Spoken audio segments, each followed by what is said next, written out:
You're listening to the Brilliant Breakthroughs Podcast, episode number 49, with Susan White.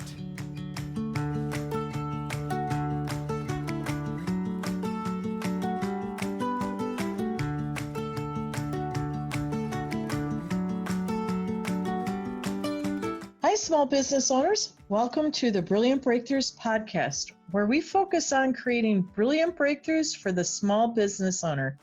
FYI, this is also the name of the #1 Amazon best-selling book for small business and entrepreneurship. The good news is you can find this book in paperback or ebook form. Just so you know which one it is on Amazon, type in Brilliant Breakthroughs for the Small Business Owner. And the subtitle is Fresh Perspectives on Profitability, People, Productivity, and Finding Peace in Your Business. And if you're listening to this after November 2018, the book we're referencing today is the pretty blue one. It's vibrant blue, like a sapphire. So I want to say hello, rock stars. This is Maggie Mongan. I'm the anthology leader of this great book that we just mentioned. And that anthology leader is really a fancy name for saying that I'm the one who invited a bunch of folks to come together and compile a book for you that really helps small business owners. And today we are honored to have Susan White, a #1 Amazon bestselling author, with us to talk about your business's performance, more specifically, you and how you impact your business's performance. So welcome, Susan. Thank you, Maggie. Good to be with you again. Yes, it's so wonderful. And everybody, you're in for a treat because we're going to take you into the zone of something that you probably haven't thought of for your small business before. And just so you know, in the book, Susan White's chapter is the 9th one, and it's titled Hope Out of the Shadows and Into the Light. And Susan, you covered a great amount of wisdom through your chapter where you told us a wonderful story about a bakery owner and the challenges that he was having. And, you brought up a lot of great points that I see and hear small business owners struggle with about how do they handle themselves, what they think, how they act, and how that impacts their business. And you do some fabulous work because you help us with our mind, right? Right. And in our emotion too, I would imagine. Right. Well, the person that goes into business brings themselves along. We don't have a separate entity that does business as a rule from our genuine self. So if our genuine self is flawed, or if our genuine self has certain issues, they're going to be bringing that into their business. Oh, and I love that because all of us have flaws that emerge all over the place. Some days more than others, right? Yeah, totally. Yeah, and I'm a big proponent. I say that small business owners self-actualize through their business. So I completely agree with you. Everything we are will show up in our business one way or another. Most definitely. Yeah. That's one of the reasons I do what I do. Oh, well, hey, maybe we should be talking about that. It's a novel idea. One of the reasons that you do, what do you mean by that? Well, people are very complex and life is messy. And people need a resource in order to be able to iron out their own complexities that are baffling, confusing, or not yielding the results for themselves that they would like to have them lead to. Okay, so I completely agree. There's complexity in living, there's complexity in business, and life is messy, you say, and I've adapted that to say business is messy. not just life. When Yes, in, it can be. right, it can be. And we need a resource. That is paramount. I think in our conversation, talking about resources, because friends don't necessarily cut it when you have some bigger things that you need to work through. And we don't need opinions, we need professionals. Well, friends are not trained professional listeners. And that's one of the things I got from my education and I've gotten from my training is that so much of what I do is really very high skilled listening. Huh. Yes, I would agree. And when a person is listened to, not with the intention of responding, but with the intention of acknowledging what the person is actually saying, it reveals a whole different side of the person who is being listened to. Because AKA, oh, sorry. most people most people will have conversations with others anticipating what they're going to say as they're listening, as opposed to simply acknowledging what somebody is saying.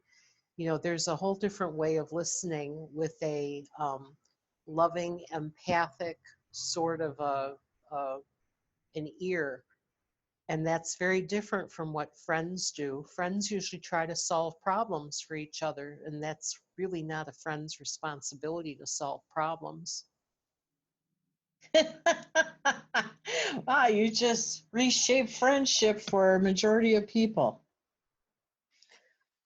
My opinion, my belief is that a good friend will just be there and be very accepting and be a good listener and be a compassionate source of support through whatever I'm going through. Great. Yes. I think that that's really wise. And too often when people are speaking with when business owners speak with people they're familiar with, there's I see this over and over, this uncanny need for the listener to just jump in, like you said, and try to fix everything. And they don't even have that listener doesn't even have the facts, nor do they know how to hear the um, the trigger of what the small business owner would be saying. You know, there's a notion too, Maggie, that a therapist gives advice, and I can, other than resources, sending people to resources when they need specific help that I cannot give them. Um, I'm not an advice giver, and I think that that's an important thing to distinguish about a therapist and doing individual work is that there's really no advice involved in that. So frequently, friends will give each other advice. Haven't you found that? Um, you're being kind. I think most of the time they give opinion Ah, because I don't think most friends listen because they're caught up in what you said, trying to figure out what their response is. mhm. I was in some training somewhere and I was told that when somebody isn't truly being present and listening, like you're trained to do, what they would do is they would be searching their mind as to picking up on a word or a phrase or a concept of what's being said, and then be ready to share what they know about that one word or that phrase.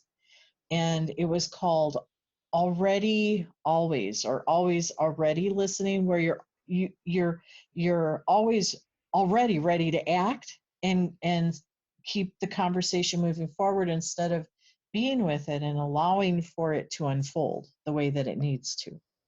You know, that opens the door to something else. One of the reasons I do what I do is because I evolve through many of my clients. You know, the world is full of great teachers, and we forget that as we're growing and aging right now, we continue to learn. And we can only do that if we surround ourselves with people who have perspective and or differences and or wisdom that's a little bit different from ours. And everybody I encounter has something unique that they bring. And that's how I learn about myself and other people, not to mention all the great teachers I've had in my past and present. Yeah, there's tons. But I really like this point of there is a difference between a therapist and an advisor. Most definitely. Can you go into an example, Susan, of somebody who's a small business owner, in any one of the examples that they have, and share with us how you, the therapist, respond versus how an advisor might? Well, I think about going to somebody for financial advice. Okay. A financial advisor would give you some very specific guidance in what to do and what not to do because numbers are finite. Um, as opposed to coming to see me, I would help somebody determine what the best path for them is because life is not, I want to be careful about how I say this. Life is so complex that we have many, many options. Each time we make a decision, we're deciding on an option that we're going to be taking. So that's the distinction. Again, I'm not an advice giver as opposed to an advisor that would really direct somebody to do or not to do something.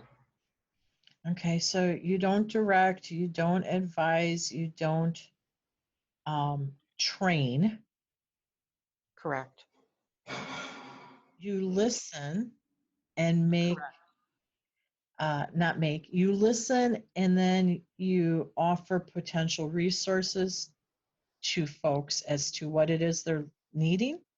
Yes, and the flip side of listening is a sense of curiosity and asking really great questions.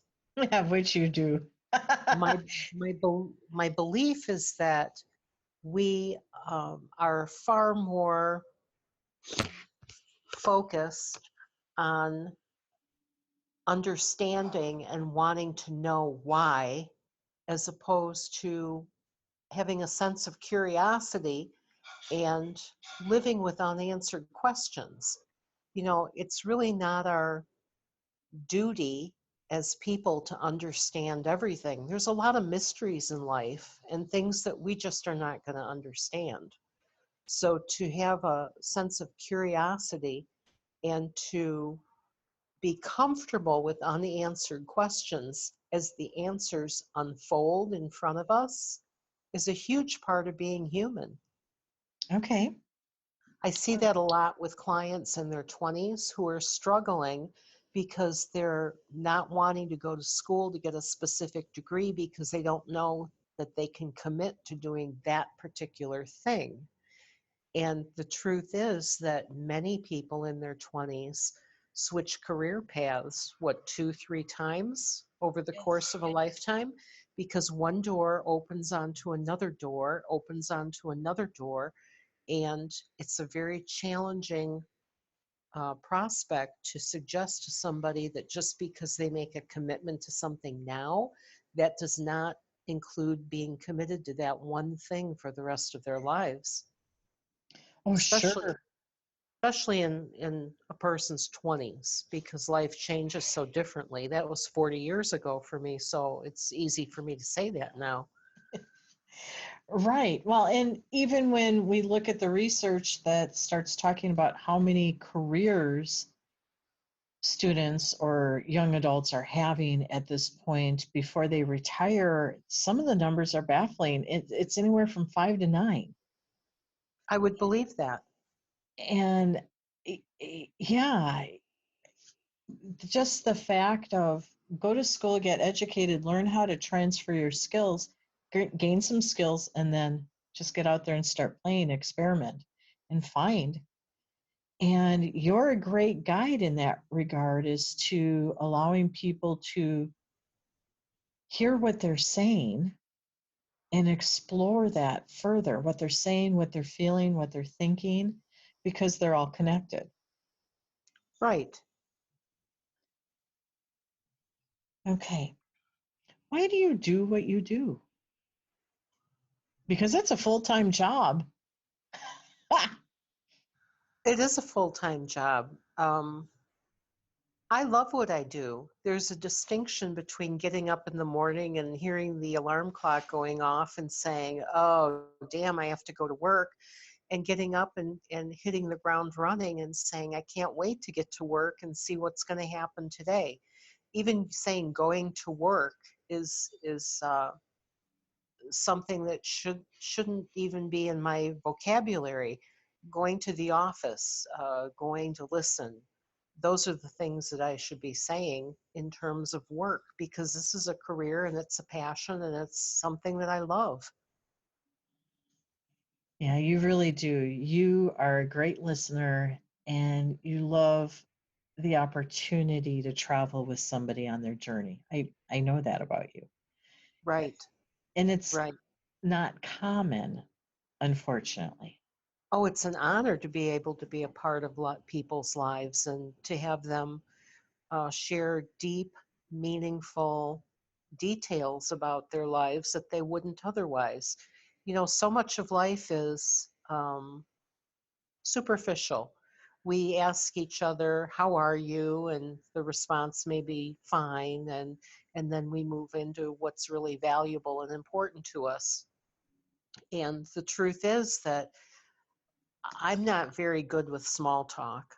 I would much prefer to have a good, beefy, meaty, meaningful conversation. I would like to know what makes people tick, and I would like to know what really um, a person is passionate about and what excites them. I'd much rather know that than about whether they're fine or not. Okay, right. Superficial living. I call those folks surface dwellers because they don't know how to go deep. Mm. It's interesting because in my own career path, which I think I could probably count about 5 different avenues that I've had during the course of my life, I've continuously been drawn into conversations with people that are deep or intense. And it's just the way that my path has gone, and that's what brought me to doing what I do now. It's just natural. It's a gift that I have, and I guess most people don't have that gift, but perhaps I'm gifted. And I wish everybody could see the way Susan said that. I have the pleasure of seeing her. It's sort of cute. Okay, so yes, you are gifted. There is no doubt about it. And you too are a small business owner, which I know Right. is sort of a little different. A lot of therapists don't see themselves as that. They see themselves as therapists. And, there's a different model to that, but you run a business. I do. And I am my business. Without me, there is no life skills center because I am it. I have a billing service, and other than that, I have an accountant that I rely on for some advice. And other than that, it's me. I am my small business. So yeah, it's been a wild ride of 11 years that I've had my business, and I've learned an awful lot, and it's a success because I make a living and it's still going strong. Right, right. So sometimes there's a lack of connecting for the small business owner. I have problem, and a therapist might be somebody that I could go talk to, because maybe I don't need a coach, maybe I don't need a trainer, maybe I don't need an advisor, and we can go through all the different types of guides, mentors. Maybe we just need somebody where we can go bleh, to. Did you like that? That's a technical term. Bleh. And people do use me for that too. I like to clarify for somebody exactly what they want to use me for. And sometimes people will tell me, I just want somebody to listen to me. And that's perfect. Wow. I just want somebody to listen to me. That's interesting. Okay. So there's another avenue here that I want our small business owners to really understand is a therapist, if they understand the small business realm that we are experiencing day in and day out, may be a very great fit to help them sort things out and get some great headway. Yes? Yes, I am actually working with a small business owner right now that comes to mind when you bring that up. Um, Without revealing who it is, they have a very successful business and some multi-layered family issues around estates things and taking care of a parent and many of the typical things that families deal with as we all age. And all these aspects of personal life uh, get in the way of clear thinking when it comes to business. Ah, And this particular person needs to be able to vent and to be able to get some insight into the person's own clarity of thinking. okay. Because the business is good, the business is running well, but again, we're very complex human beings, and we go to work and we function in our work lives, and life still goes on around us even if we aren't a part of it. Right.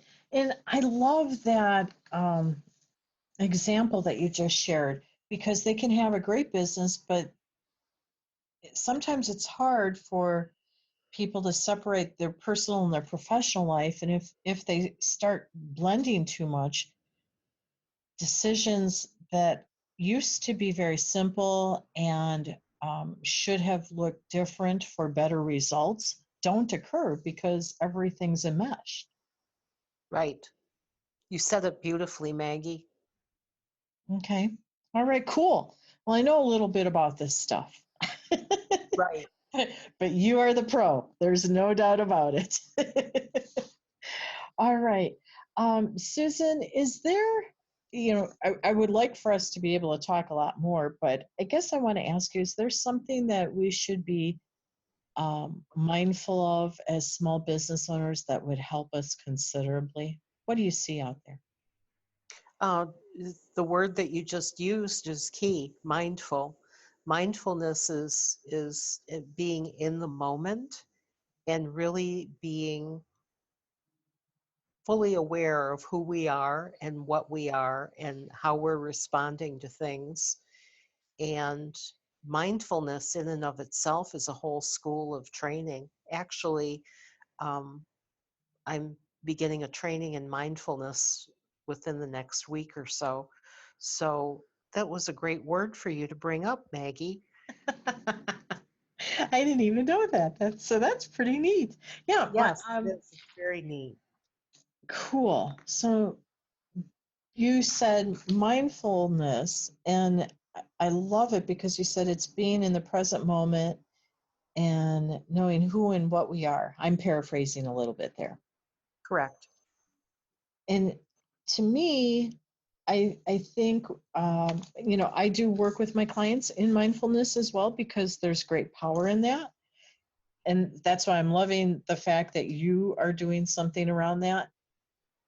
But I don't see a lot of people understanding mindfulness as an application because when it's pretty common for people to see mindfulness as I'm going to sit and meditate or do Right. yoga.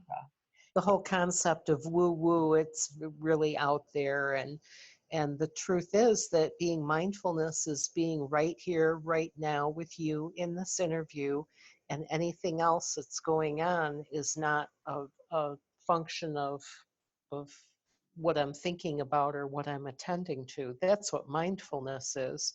And being fully aware that I might be struggling for a moment with finding the right word and just simply acknowledging that and letting it be. That's what mindfulness is. Yeah, and mindfulness is, I don't want to say a requirement, but it sure is beneficial for the small business owners to begin practicing being more mindful on a regular basis. Their business will thrive more if they do. Yes, I know you yes. see that all the time. Even in terms of dealing with, especially in terms of dealing with disgruntled customers or clients, one of the things that frustrates me so much when I go into a business, a retail business especially, is not being told thank you. Yeah. And on several occasions, I've said something to managers at their businesses, and it always surprises me when instead of saying, really, they aren't saying thank you. Thank you for letting me know that. It always surprises me the excuses or the ego defense mechanisms that I hear in terms of that. And mindfulness would have me acknowledging my own gratitude for being served by somebody and acknowledging that, and just the fact that they aren't saying thank you, that has way more to do with them than it does to do with me. And just acknowledging that and just letting it be and accepting that somebody is not going to have the same values as I am. That's what mindfulness is. But again, mindfulness on the part of a business owner would have that business owner saying, oh, you're bringing something to me that I may or may not be aware of, and that may or may not be a value of mine. I mean, it may not be a business owner's value for their workers to say thank you to customers. That's inconceivable to me, but it may not be a value. Okay. All right. I get that. And in my head, I'm also thinking about some new research just came out about unhappy employees. And the number one position in an organization where the most unhappy employees are is customer service. It it doesn't surprise me because they're the ones that are dealing with very unhappy people for the most part. Right, right. And again, if people were trained to listen and acknowledge as opposed to being ego-centered and defensive, communication would work out so much. It would flow so much more smoothly. Maggie, I just sold a car, a used car, and I have to tell you that the whole process reminded me of how valuable it is for me to stay in the moment and be very mindful, because it is an adversarial um, undertaking when a person is selling a car, because the person on the other end wants the car for the very, very, very least amount. And of course, I have an amount in my mind that I, in this particular case, need to get, not want to get. So in doing this, I was very much aware of how valuable my listening skills were, and acknowledging each and every time that this person came at me and tried to lowball me, or even as a private owner wanted me to give him a warranty, which is laughable to me. Um, it was so valuable to me to simply acknowledge that this person wanted to protect himself, and I understood that, but it wasn't going to happen with me. To stay firm, but yet acknowledge that person's position. People in customer service aren't taught how to do that. You're right, they aren't. That's a high level skill that I learned in a master's degree program at college and continue to learn now through my individual training. Right. So this whole thing of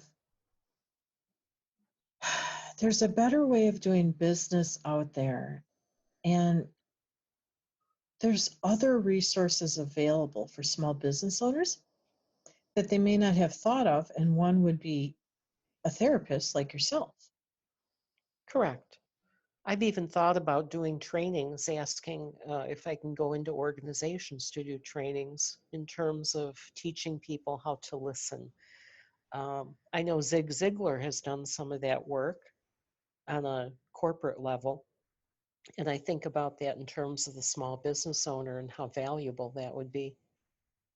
I agree with that. I sometimes I forget how blessed I am to have the exquisite training I have in listening as an executive recruiter who back in the 90s did all business transactions via phone. So you had to listen to what was and wasn't being said. Right. And there's equal power there. So I know you, as a trained listener, you understand that. And it is something that business isn't necessarily proficient at yet. And I could even say probably for majority not competent at. Yeah, proficient and not competent. I would agree with that. Yeah. Love to talk more, but I think our time's wrapping up here. I was wondering how we were doing on time. We've been talking quite a while. Oh, yeah, we are, but I think we need to do our wrap up.